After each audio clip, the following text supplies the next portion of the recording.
அதாவது குழந்தைகளை தத்தெடுக்கக்கூடிய பெற்றோர்கள் அதிகமாயிட்டாங்க.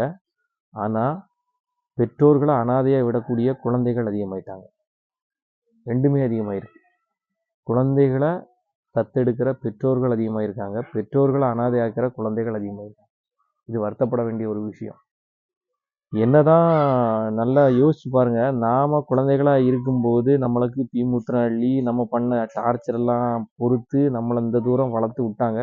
அவங்க நம்மளை அம்பானி ஆக்குனாங்க, பெரிய அதாக்குனாங்க இதாக்குனாங்க, அதெல்லாம் ரெண்டாவது, அதெல்லாம் வேற. ஆனா அவங்களுக்கு வயசாகும்போது உண்மையிலேயே அவங்க குழந்தைகள் இடத்துக்கு போறாங்க. போகும்போது நம்ம குழந்தையில என்னெல்லாம் சேட்டை செய்யுமோ அதை விட கம்மியாக தான் பண்ண போறாங்க. ஆனா அதை பொறுத்துக்க முடியாம அவங்கள அனாதைகளா விடுறது ரொம்ப சங்கடமான ஒரு விஷயமா இருக்கு. நான் இப்போ இடையில ஒரு நாள் பெங்களூர் போயிட்டு வரும்போது கூட ஒரு அம்மா வாய் பேச முடியல, அவங்களுக்கு புத்தி சுவாதீனம்லாம் இருக்கு, ஏதோ கைவிடப்பட்டிருக்காங்க. என்னால்